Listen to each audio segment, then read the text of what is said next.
Up guys, welcome sa ating YouTube channel. Hindi tayo nakapag-upload kanina ng kasi busy tayo sa trabaho ngayon guys.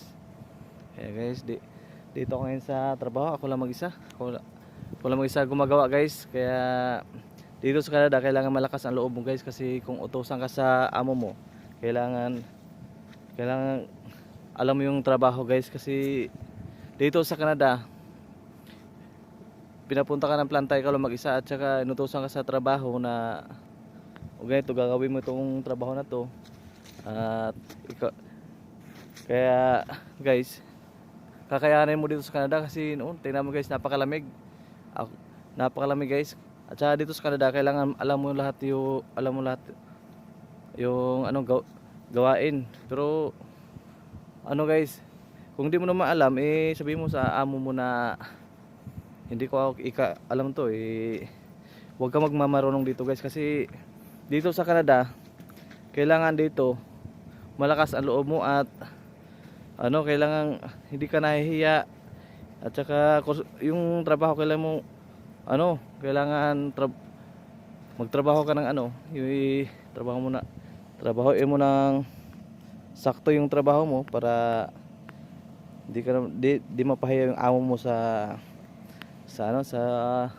kliyente.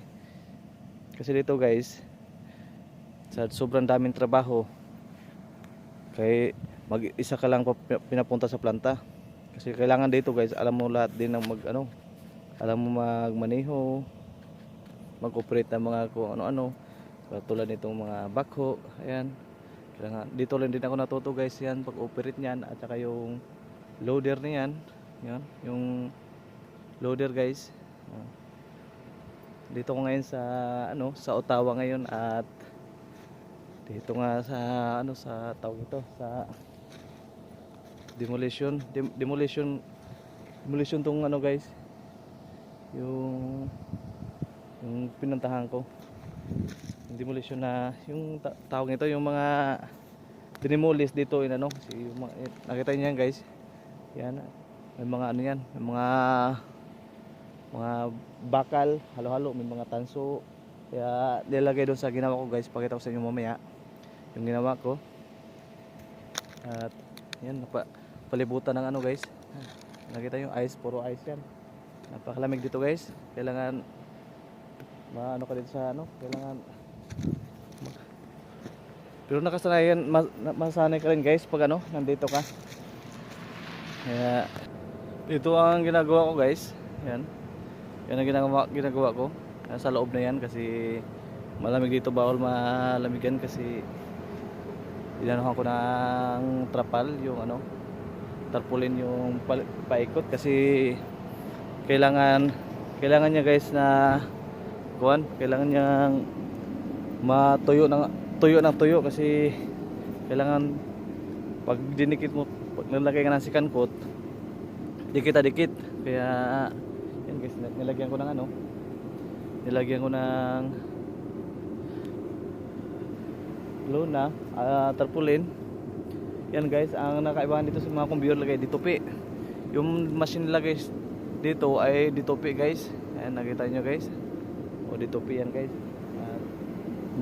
Madali lang At saka yung ginawa ko ngayon, nasa ilalim yung binagsakan ng materialis, yun pakita ko sa inyo doon. Papasok tayo sa loob guys, loob niyan kubol-kubol na yan, pasok tayo. Ayan guys, nandito na tayo sa loob ng kubol-kubol. Ayan ang ginagawa ko. Ayan, yung ginagawa ko na linya na ito. Ayan, wala mag-isang gumawa guys, kailangan konsumado talagang ayan ang ginawa ko guys. Ayan ang ginawa ko guys. At may heater ako nilagay doon sa may heater para mainit siya dito guys, mainit yung niya. Ayan, magantay tayo ng guys, ng isang oras para maglagay tayo ng second coat, kasi itong ginawa ko na computer na to ay full process guys, using the cement lang yung guys, hindi siya hot process. Yan guys, yan ang gawa ko guys. mahirap i-erection guys kasi nasa ilalim. Yan. Napakahirap i-install guys. Kaya pero naayos naman at kailangan talagang tiwala ka lang sa sarili mo at kakayanin mo yung trabaho na inutos sa amo mo. Kasi ito naman talagang trabaho natin sa Pilipinas. Kaya nakasanayan na to guys. Yan. Yan guys. At yan dito binabagsakan ng materialis. Yan guys. Yung sa taas na yan. Diyan binabagsak yung materialis. Dito yung ano. Dito yung maliliit at saka dito siya mabagsak guys. Mabagsak siya dito. At saka itong nakatupi na tong kubyur na to.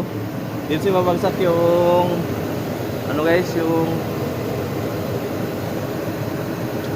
dito mabagsak yung maliit, doon sa kabila yung malalaki. Doon guys sa ano, doon sa mga kabila dito sa dulo niyan. Yan guys, dito sa Canada kailangan lakas mo talaga loob mo guys kasi bibigyan ka ng task ng amo mo, kailangan mo talagang gagampanan. Yan guys, at kailangan mo talaga gagampanan yung task na binigay ng amo mo. Kailangan maganda yung paggawa mo. Ito guys, at nagawa ko naman ng maayos. Kahit ako lang mag-isa sa Pilipinas guys, hindi ito kaya ng mag-isang tao lang kasi ang lapad itong ginawa ko ay 1,200 ang lapad. 3 ply lang siya guys, 3 ply. 1 meters and 200 mm ang lapad nito guys. Yan guys, at dito may skirt naman siya guys. Diniskartihan ko para maluwag siya guys. Nilagyan ko ng chain dun sa ano para ano siya, aangat. Kasi ano mo lang pag roller mo dyan ng malaki roller para didikit siya ng dikit. Kaya diskarte lang talaga guys. Kaya tiwala lang sa sarili. Kaya yun guys, malamig guys, malamig dito guys sa ginagawaan ko kasi nandito ko ngayon sa Ottawa. Ang ano yata ngayon ay negative 15 ngayon guys dito sa Kwan ginagawaan ko guys. At mukha na tayong ano guys, mukha na tayong unggoy sa Tikabok. Kaya laban lang tayo guys. Ito talaga buhay ng OFW. Kailangan malakas ang loob dito guys, kasi dito sa Canada guys, kasi lahat ng iutos na amo mo, kailangan na alam mo yung guys. Guys, at may dala pala akong yung generator guys. Yan guys, at itong lahat na ito guys, at ako lang ang magawa guys kasi nasa sila ngayon, sa planta ng simento yung mga kasama ko kasi marami ding gawa. Nasa 2 replacement na ang gawa nila guys doon na malalaking build. Dito medyo maiksi lang naman to, nasa lang to guys, nasa mga 40 feet lang ang haba nitong guys ginagawa ko. At medyo malayo itong pinagawaan guys kasi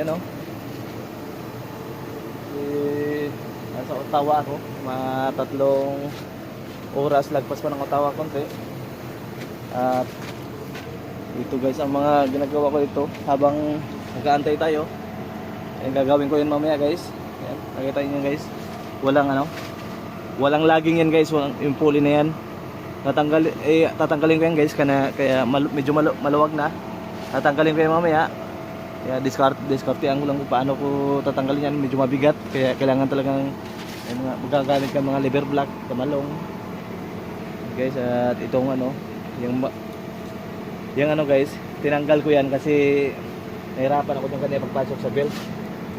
At saka mga build up guys, yung build up dyan sa tail pulley guys, kaya tinanggal ko yan guys. Sakit yan Sakit yung ulo ko guys na yan guys, kailangan mo talaga dito sa Canada guys na ano. At yun lang guys ang ating video. Kaya sa mga nagbabalak na pumunta sa Canada, kailangan malakas talaga ang loob nyo. At dito sa Canada, dito sa Canada guys ay kung anong iutos ng amo mo, kaya mong panindigan guys. At mamaya guys, magpapalit ako ng ano, itong hydraulic, itong hose lang. Papalitan ko din sa kabila kasi yung ano ng ano, stobero, palitan daw. Madali lang tagalin yun guys kasi ano lang yan, 19 combination lang yung parang mo ano. Matanggal mo na yan, palitan mo ng bago. Yan guys, at lalabas tayo sa kubol-kubol guys. Yan, okay. Antay muna tayo ng isang oras. Antay muna tayo isang oras guys. Antay muna tayo isang oras para maglagay tayo ng second coat. Ayan guys, nandito ngayon sa labas ng kubol-kubol. Yun. Kasi kailangan mo talagang ano yun guys. Kailangan ko nilagyan ng ano yan. Nilagyan ko ng lona kasi para matuyo yung ano. Yung nilagay ko na first coating na cement. Para pag lagay ko ng second coat 15 minutes na lang, tapos dikit. Yun guys ang ano, tapos na. Tapos bukas naman yung ano, bukas natin i-align yung ano, si curing time yun guys ay 6 hours to 8 hours. 6 hours to 8 hours guys ang curing time sa ating ano, cold process. Pag hot process naman ay walang curing time guys, pwede mo na patakbuhin anytime guys. Ito yung mga computer nila guys, yung mga ginagawa ko dyan. Ito nakaraan ko ginawa yan. Ditupi guys, ditupi yung ano nila guys, itong mga machine yan guys. At yung ano nila guys, ito yung ano yung yan, yung mga deliver ito ng mga dump truck galing sa demolition guys. May mga ano yan, mga bakal, tanso, kung mga ano lang kasi galing yan sa ano, dinimulis dito, tinambak. At saka yung mga yan guys, ito yung nahimay na. Yan ang nahimay na guys, yan ang mga pang fertilizer nila. At saka yung nando naman, kalapitan natin guys, yung mga bakal yung na dito na nahimay na. At ito pang hindi nahimay guys, yan halo pa yan yung ano, yung bakal, tanso, kung ano-anong mga ano dyan galing sa dinimulis na mga bahay, kung ano-anong dinimulis nila dito tinambak. At saka itong machine ang naga ano, kung saan papunta yung ano, saan papunta yung mga bakal at saka yung mga itong mga buhangin na pang fertilizer. Yan inahimay yan guys. Dito isa, dalawa, tatlo. At saka dito sa malaking belt na ito ay dito yung bakal guys. At pupunta tayo doon sa hinimay na ano, hinimay na bakal guys. Ayan guys, ayan ang hinimay na mga bakal guys. May mga bakal yan galing sa ano, yan. Yan ang galing doon sa machine. At yan ang hinimay nila doon sa tinuro ko sa inyo kanina na may kasamang ano, mga buhangin. Ito puro bakal ito guys. Ang puro bakal galing sa dinimulis yan na ano, kung ano ang dinimulis guys. At ito naman yung ano guys, yan ang mga pino, yung pang fertilizer na separate na siya guys, separate. At itong ano guys, yung mga puro ice na yan guys, ano yan, mga pino na rin siguro yan guys, kasi yan yung mga pang fertilizer, yung puro ice na yan, nasa ilalim na yan, pang fertilizer yan guys, pang abono sa mga kung ano. Kasi karamihan dito sa Canada guys, maraming farm dito, maraming ano dito, mga farmer, mga ano, nagtatanim ng mga mais pag tuwing summer, kung ano-ano mga gulay-gulay, patatas, mga lahat ng gulay nandito guys. Ang wala lang dito niyog at saka ano, yung saging, wala dito guys. Yan guys, kaya napakalamig guys, kailangan malakas talaga loob mo guys dito sa Canada guys. Yan. Yan ang machine na ano ko, ginagawa ko. At yun lang guys, kasi 15 minutes na. At huwag kalimutang mag-subscribe sa aking YouTube channel guys, kasi kahit minsan lang tayo makapag-upload nakapag-upload pa rin tayo. Nagawa pa rin ng paraan para may upload tayo sa ating channel. At yun lang guys, at bye bye.